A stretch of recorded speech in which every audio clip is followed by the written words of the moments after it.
Welcome to the Finjan Show. I'm your host, Faris Alami. And this episode is brought to you by International Strategic Management. It's an economic development corporation that supports organizations launching entrepreneurship activities in local communities with a focus on underserved or under-resourced communities. Thanks for being here with us today. Richard, thank you so much for being with us. It's always a pleasure to talk to somebody who is making the world a better place. Oh, you're very kind. Well, same to you. So thank you for all that you do. And for our listeners, Richard Friesen, would you tell them who you are and what you do? Yeah, I've been in the financial markets most of my life, on the floors of the major exchanges, yelling and screaming and trading. And I've built a software company. But recently, I've taken my early career as a therapist and combined it with working with people who want to expand their relationship with money. One of my biggest concerns recently is to see the cultural divide and the belief systems around money that are in conflict. And people are taking these different viewpoints in and creating internal conflicts around money, wealth, success, and meaning. And so when clients come to me, and that includes traders, money managers, and entrepreneurs, is that there's an internal self-sabotage because of the conflicts. So my job is rapport with ourselves, rapport with our communities, and our relationship to money. Well, Richard, yeah, it's it's a very interesting background with your coaching and then your finance background to be combined. I think it's a much perfect timing and somehow just because of the world that we live in, it seems like everything is just going crazy. I'm not sure. Yeah, what we're getting a lot of belief bubbles, and there's an attachment to our beliefs in the way that there's a truth, there's an attachment to our dreams, our hopes, and as a result, these bubbles then have concrete walls around them. They're not like soap bubbles. They become very attached. And so as a result, we've internalized conflicts. And wouldn't it be wonderful? Imagine that if you had some deeper meaning, your values, your work, and making money and wealth all had rapport with each other so that you could release a lot of internal energy. So as you look at your audience, Faris, what do you think are the conflicts or the needs? If there was an issue we could address quickly, what would that be? Yeah, it's a great question. I think I have my own issues, but that's a side note. We can work on that. I think if, honestly, it's hard to tell. We've been lucky to see our audiences. I think we are like in 60 some countries listening to the episodes. And it's really hard to tell if they're watching us on YouTube or if they're listening to us on a podcast, one of these iTunes or any other platforms. We're like in 8 different platforms. But the majority of them seems to be entrepreneurs or entrepreneurs support organizations. This seems to be where we play the most. So I'm assuming cash flow would be a challenge based on my experience working with entrepreneurs, or for the organization supporting them. I'm going to assume it's going to be mainly fundraising for the causes or for the programs that they want to support or run. Those would be the 2 things that comes to my mind, but let's keep that aside. Now that you asked that question, I want to focus it really more on you today. And the focus is just looking at your journey, this last iteration of your career, let's just say, or hat that you're wearing, seems like about 10 or 15, 10, 12 years right now. Is that when you started this new venture? Yeah, I started writing the book about 4 years ago when I saw that my clients, well, I could give you stories about myself, about my own internal conflicts. And this is where it came out of. When I'm working with my clients and they start to be successful, well, then we get a self-sabotage or a limit that we hit. And that's because deep inside, we have either belief systems, we have identity issues, we have internal conflicts about our values.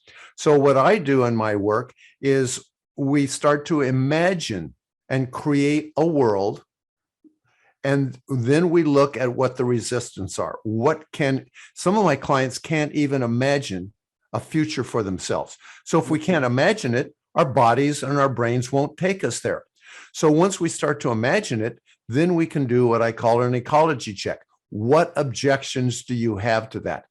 And that sometimes takes a while, but with awareness, we can start to get these voices that tell us, ouch, oh, no, if we did that, we'd be too responsible. We might hurt other people. I don't deserve it. It contrasts to my values because wealthy people are terrible, horrible people. So when we get to that, then we can start to look at our deepest meaning, our deepest values, and then bring them into rapport. That's great. So Richard, tell me, what got you to want to do that now? I mean, 4 or 5 years ago, what got you to want to do it? You walk me through what motivated you, because you obviously clearly could do anything else you wanted to do within the financial world. Why did you do what you're doing now? Well, it's mostly concerned, if you want to know the truth, about my grandkids. Okay. What world are they going to grow up in?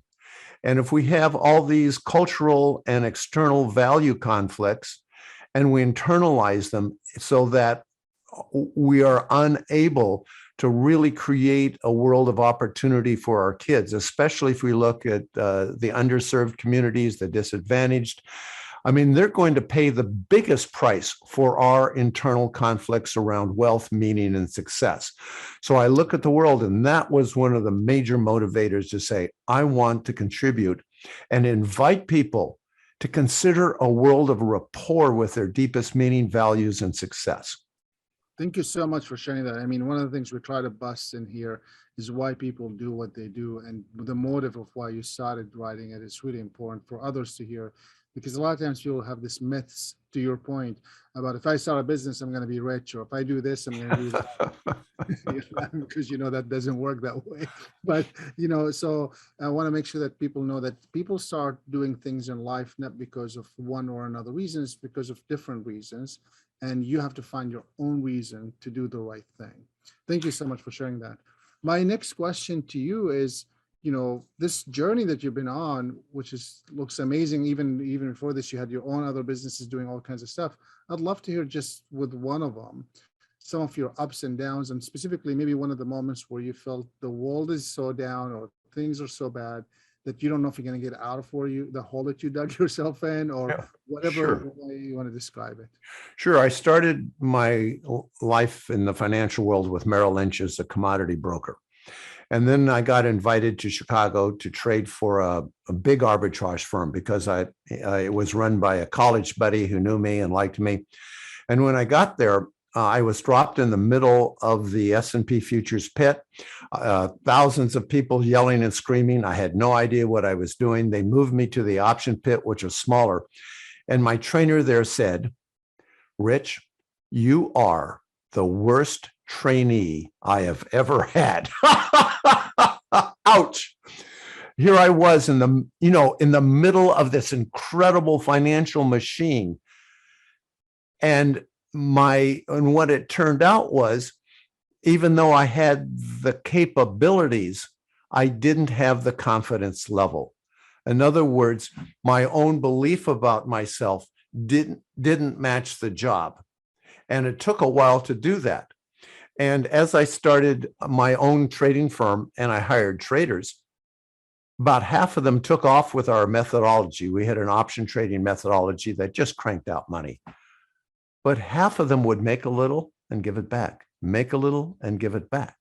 And under hypnosis, we discovered there were some deeper conflicts. And this is what actually, created the structure for what I'm doing now, is how do I work with these traders who are trading my money, risking my money, and still not able to produce? And so as a result, we started looking at identity, beliefs, and behaviors on the deepest level. And this is what made the biggest difference. That's so fascinating. Thank you so much for sharing that. I mean, I know, first of all, thank you for being vulnerable and sharing those moments with the audience, because a lot of times people think that success is this awesome pathway that keep going up. And as we all know, it's up and downs. And sometimes they can be the same moments, but a lot of times they're so far off, and it can take you to a really deep hole that sometimes you might not get out of it, and sometimes you can. So it's good to have them know that Someone could drag you down in this case, and you still could pull yourself out of it. Okay, so may I interrupt that for a Yeah, bit? Someone can drag you down. There's a hole you can't get out of. So my reframe yeah, would be, you are in charge of your experience. Like when that trader said that, I could say, oh, that comes with my experience. Oh, everything's shot to hell. yeah. Or I can say, he said that. What do I want to experience? So part of my work with my all of my clients is to create a difference between the external event and being the agents of my own experience. And that way, what you talked about is so important, going down into that hole and spiraling down. Well, if we're the agent of our own experience, then we have a chance to have a very different experience. I could tell you lots of stories about my own downward spirals. Yeah. No, I appreciate you saying that. Actually, in our Resilient Entrepreneur program that I just did a workshop on last week, it's one of the biggest slides that I have on is it's all about your attitude. When one of the things we mention is being either a victim attitude or a victorious attitude. And a victim attitude is, this happened to me, so now I can't do anything about it, versus a victorious attitude. Look at what happened. I got dragged down. Look at what I'm going to do about it, right? It's all about what you do with it, how you feel about it, and what makes you move. And I think your statement of you are in charge is very powerful, because at the end of the day, no matter what happens to you, you are in charge of how you react to it. And that's really what matters, of making people keep moving or not. So thank you for sharing that. We'll have to change notes on the resilient mindset that we have and what you're doing. Excellent. I'd love to do that. Yeah, we'll have to do that another time. Richard, clearly we can keep you all day. I'm going to take a short break and we'll be right back to keep this conversation going. Thank you so much. We'll be right back.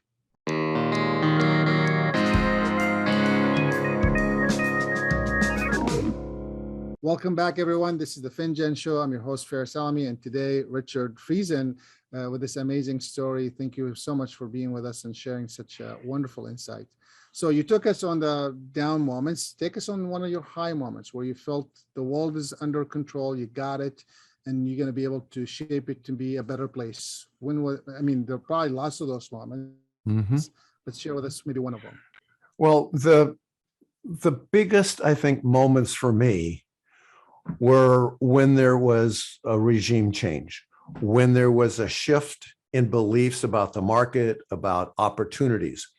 And in those moments, either the moments when everybody is really pessimistic, everybody is overly optimistic, and when that starts to shift. The most money that I've made and lost as a trader have been in those moments when I missed them, and like the Wile E. Coyote, running over the cliff and then just not falling till he looks down.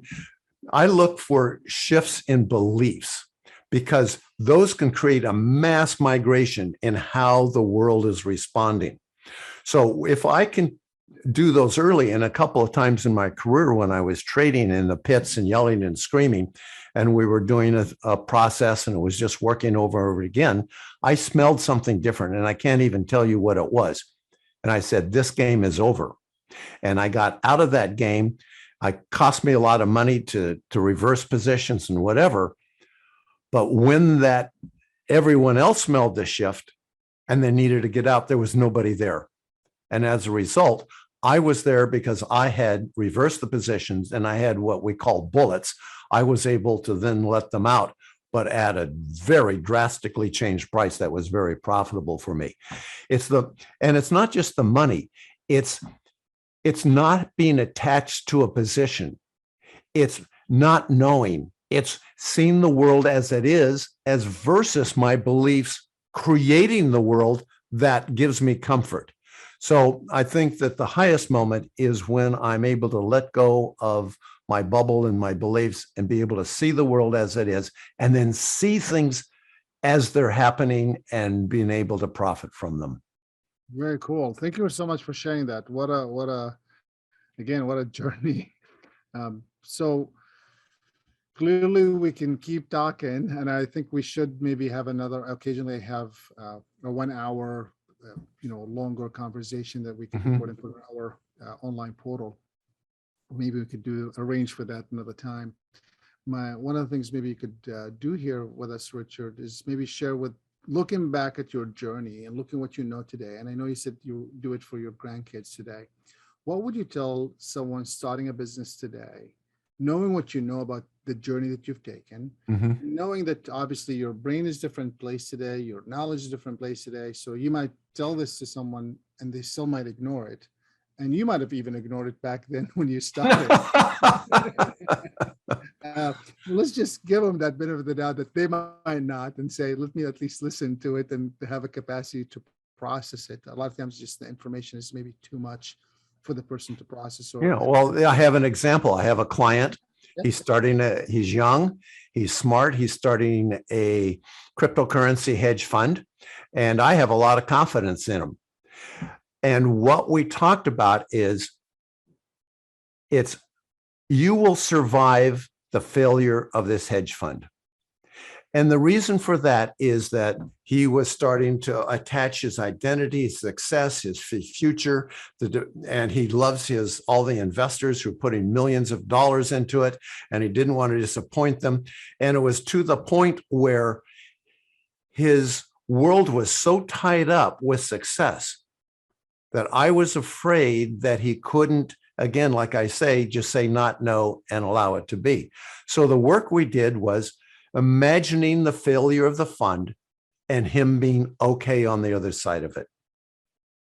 Wow, what a different view, because now all of a sudden, all that weight on the shoulders is gone. He knows he's going to survive. And now he can look at things more like they are. And in my opinion, a much greater chance of success rather than needing success of the fund to make him okay. So my traders, my hedge fund managers, my entrepreneurs, if you need the success of the business to be okay, to validate, to be noticed, to recognition, to have self-esteem, if you need success of the business for all those things, that's a tremendous amount of pressure, and you may miss the opportunities, and there's a less chance of success, in my opinion and experience. Love that. Thank you so much for leaving that behind, and separating your journey from who you are is a very powerful message. Thank you so much for shedding a light on such things. Clearly, Richard would keep you all day. I'm going to take because we try to keep this within 10 minutes. We're going to stop right here. I want to say thank you so much for being with us. Thank you for making the time. Right. And if people go to conversations.money /Finjan, Fingan, I have a special for them. They can get a free online course with a book that will help them step through the issues that we just talked about today. So conversations.money /Finjan. Wow, Richard, thank you so much. I'll make sure Kayla sees that and promotes it in our social media. So, as I don't know when this is going to come out, but once she releases it, she'll make sure that that's tagged and all those things. Thank you for making the time. Thank you for the listeners. This is the Finjan Show. I'm your host, Faris Alami. Till the next show. Have a good day. Bye-bye.